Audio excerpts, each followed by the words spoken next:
La gran mayoría asume que los textos sagrados cayeron directamente del cielo, ya encuadernados, con páginas numeradas y listos para leerse. Claro, es una imagen reconfortante, pero la realidad histórica es otra. Exacto, o sea, imaginar una inmensa biblioteca donde todo siempre estuvo perfectamente ordenado.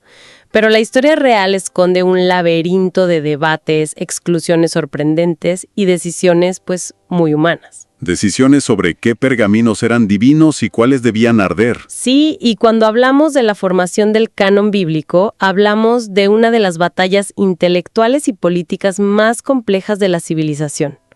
Hoy no nos vamos a conformar con esa versión limpia que suele enseñarse sobre el canon bíblico. Definitivamente no. Queremos desenterrar la verdad oculta detrás de las páginas que definieron Occidente. Así que, para comprender cómo obtuvimos el canon bíblico, investiguemos la evidencia bíblica. Y para desentrañar esa evidencia, vamos a recorrer siglos de historia. Vamos a revelar 5 descubrimientos fundamentales que la verdad desafían casi todo lo que tradicionalmente se enseña sobre la conformación de las Escrituras. En esta investigación exhaustiva no nos vamos a quedar en la superficie, ¿verdad? Para nada. Vamos a utilizar textos antiguos recuperados del polvo. Analizaremos el contexto histórico en el que se forjaron estas decisiones y, sobre todo, profundizaremos en los idiomas originales. Porque ciertas palabras griegas o hebreas dictaron el destino de libros enteros. Tal cual, y ver cómo eso definió el canon bíblico moderno. Aquí es donde se pone realmente interesante, porque no estamos hablando simplemente de un comité antiguo armando un índice. Estamos hablando de decisiones que trazaron las fronteras teológicas del mundo moderno. Decisiones de vida o muerte en muchos casos. Sí, total. Y, sinceramente, si a quienes nos escuchan les apasiona descubrir misterios bíblicos y entender los cimientos de la historia, suscribirse es la mejor opción. Porque lo que vamos a desenterrar hoy transformará por completo la perspectiva sobre esos textos que damos por sentados. Bueno, vamos a desglosar esto. ¿Por dónde empezamos? Lo fascinante aquí es que estamos rastreando la supervivencia de un mensaje milenario. Y para entender lo caótico que fue el inicio de este proceso del canon bíblico, tenemos que ir a Milán, siglo XVIII. Siglo XVIII, de acuerdo. Allí un anticuario llamado Ludovico Antonio Muratori estaba explorando la biblioteca ambrosiana y tropezó con un manuscrito en latín. Un manuscrito antiguo, supongo. Estaba copiado por un monje del siglo VII, con una ortografía verdaderamente desastrosa, pero el contenido original databa de los años 170 a 200 después de Cristo. ¡Wow! Súper temprano. Hoy lo conocemos como el fragmento de Muratori. Es la lista más antigua que tenemos sobre los libros aceptados en el Nuevo Testamento por la Iglesia primitiva. Y aquí es donde entra el misterio, ¿no? Porque esta lista excluye libros que hoy son pilares inamovibles. Exactamente.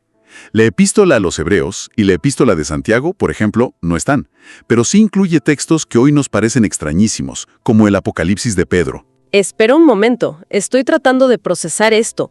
¿Me estás diciendo que un libro rechazado del canon bíblico que describe castigos infernales de forma bastante gráfica casi forma parte de nuestras lecturas dominicales? Sí, estuvo a un paso. ¿Y la epístola a los Hebreos quedó fuera en esa época? Así es.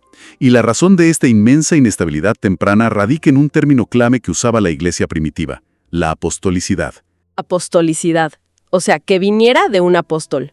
Exacto. La autoridad de un texto se medía estrictamente en si había sido escrito de puño y letra por un apóstol o por alguien en contacto directo con uno. Es básicamente como la cadena de custodia en una investigación criminal moderna.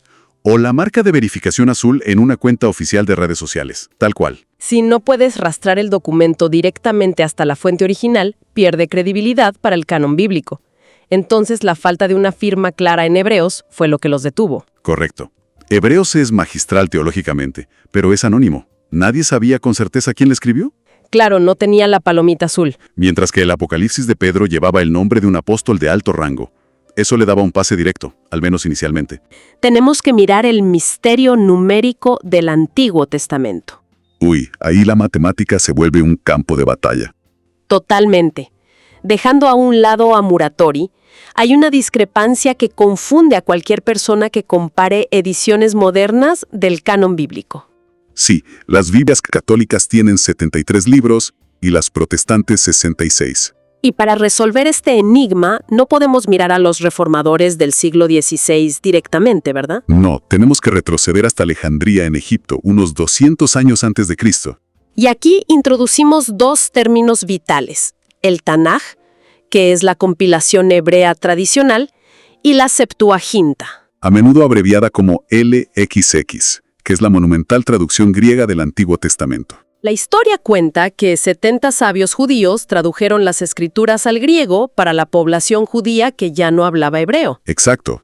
El griego era el inglés de la época, gracias a las conquistas de Alejandro Magno. Pero al hacerlo, la Septuaginta incluyó libros como Macabeos o Sabiduría, que simplemente no figuraban en el Tanaj hebreo original. Y aquí la historia da un giro teológico crucial para la formación del canon bíblico. El texto original revela que casi el 80% de las citas directas del Antiguo Testamento que hacen los apóstoles provienen precisamente de la Septuaginta. 80% es una locura. Incluso citan textos apócrifos. Por ejemplo, Judas 1:14 cita directamente, palabra por palabra, el libro apócrifo de Enoc. Es un detalle que desestabiliza muchas narrativas modernas sobre el canon bíblico. Jesús y los apóstoles hablaban arameo, pero predicaban desde la Septuaginta griega. Entonces aquí lanzo el desafío lógico.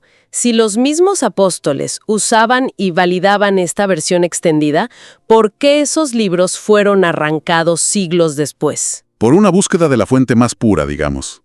Los reformadores del siglo XVI argumentaron que esos textos, los deuterocanónicos, no poseían autoridad divina porque los judíos en Palestina no los consideraban inspirados en hebreo. O sea, priorizaron el Tanaj hebreo sobre la Septuaginta griega. Lo que provocó la división numérica del canon bíblico que vemos hoy. Una divergencia masiva nacida de un choque de idiomas.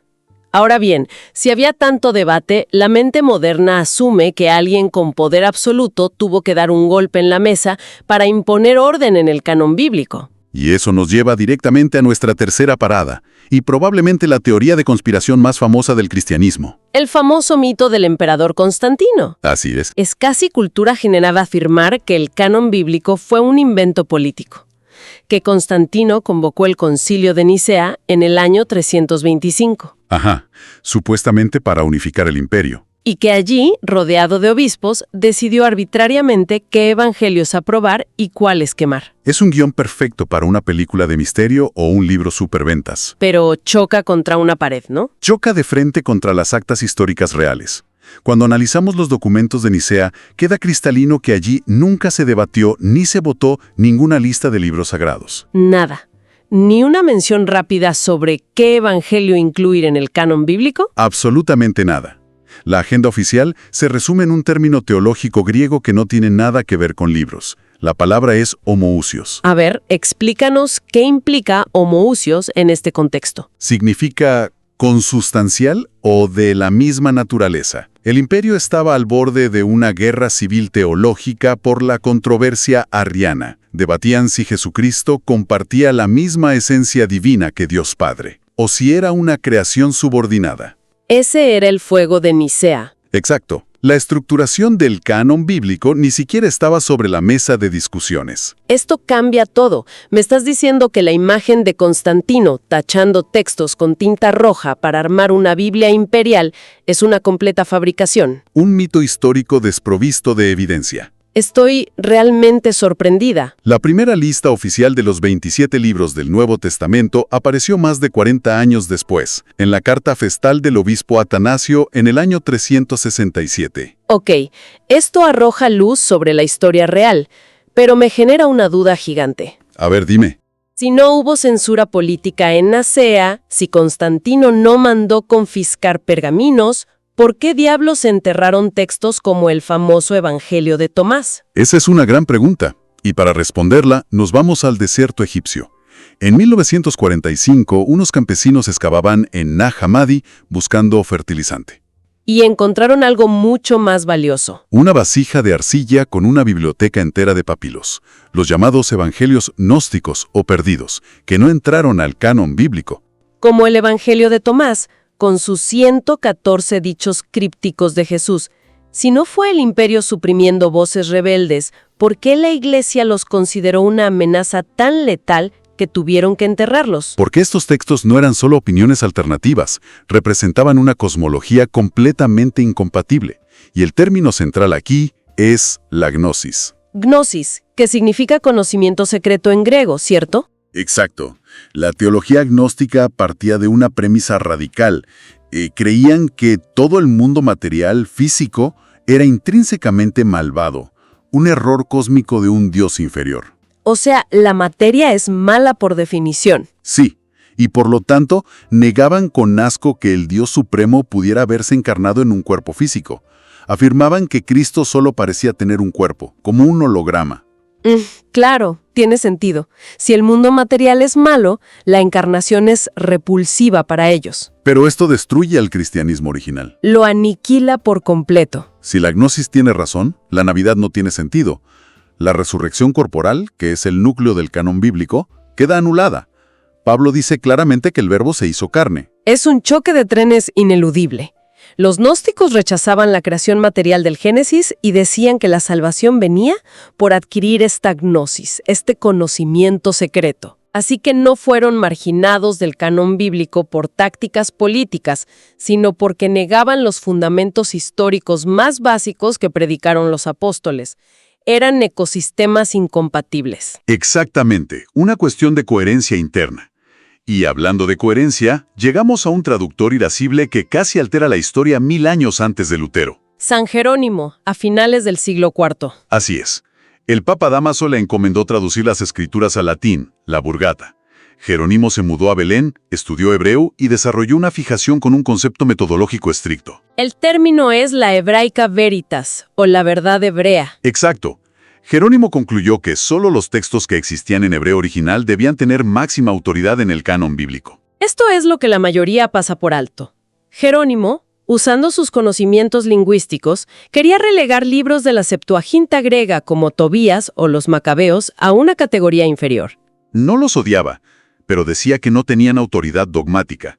Actuaba como un filólogo moderno, aplicando un rigor estricto. Estamos viendo a un lingüista aplicando un bisturí académico a los textos sagrados. Pero chocó contra una pared insuperable, San Agustín de Hipona. Sus cartas hoy incendiarían las redes sociales.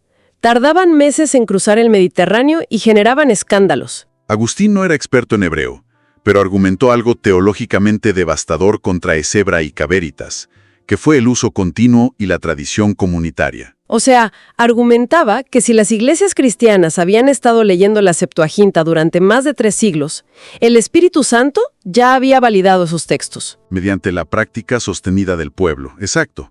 Jerónimo priorizó la técnica lingüística y Agustín defendió la tradición orgánica. Y la tradición ganó. Jerónimo terminó incluyendo esos libros disputados en la Vulgata. Lo cual demuestra que en la formación del canon bíblico, la traducción jamás es neutral. Ha sido un viaje vertiginoso. Vamos a hacer una pausa para consolidar todo esto. Si sintetizamos este inmenso rompecabezas del canon bíblico, vemos una evolución nada lineal. Empezamos con el caos de los primeros siglos en el fragmento de Muratori y el filtro de la apostolicidad. Luego navegamos por el complejo debate numérico entre el Tanaj hebreo y la Septuaginta griega, entendiendo las diferencias matemáticas del Antiguo Testamento. Demolimos el mito de Constantino y Nicea, aclarando que el fuego ahí era el homoousios, no los libros. Y entendimos que los textos de Nag Hammadi se ocultaron por la amenaza de la gnosis, no por censura imperial. Para culminar en ese épico choque entre la hebraica veritas de Jerónimo y la tradición defendida por Agustín. Todo nos revela que el canon bíblico no fue un evento mágico instantáneo, sino un crisol histórico denso, lleno de debates humanos. Así es. Por eso, recomendamos encarecidamente suscribirse para no perderse más revelaciones y misterios bíblicos con este nivel de profundidad. Ahora bien, todo este rigor histórico nos lleva a una reflexión ineludible. Manteniendo una estricta imparcialidad ante las posturas teológicas, la pregunta es, ¿qué significa todo este proceso para los creyentes hoy? Descubrir que el canon bíblico dependió de barreras del idioma y concilios caóticos obliga a replantear muchas perspectivas infantiles sobre el texto. Es un desafío a la fe simple. Las huellas dactilares humanas están por todas partes. Pero para la fe, esa humanidad no excluye que el resultado haya sido guiado.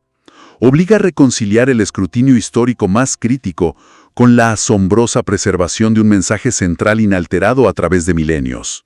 Es una dinámica fascinante entre la historia humana y la trascendencia. Y para cerrar les dejo un pensamiento provocador para la audiencia. A ver, adelante. Si el obstinado San Jerónimo hubiera ganado su debate contra San Agustín e impuesto su Hebraica Veritas, hoy la versión católica y protestante serían idénticas. Las fronteras del canon bíblico pendieron de un hilo, de unas cuantas cartas en el mar Mediterráneo. Es sobrecogedor. Cada texto preservado es el resultado de un monumental esfuerzo, sangre, sudor y debates feroces. Y recorrer la historia sabiendo las batallas detrás de cada pergamino hace que la existencia de estos textos sea un fenómeno aún más asombroso. Invitamos a todos a suscribirse, dar me gusta y comentar qué descubrimiento sobre el canon bíblico resultó ser el más sorprendente. Próxima investigación, los manuscritos del Mar Muerto.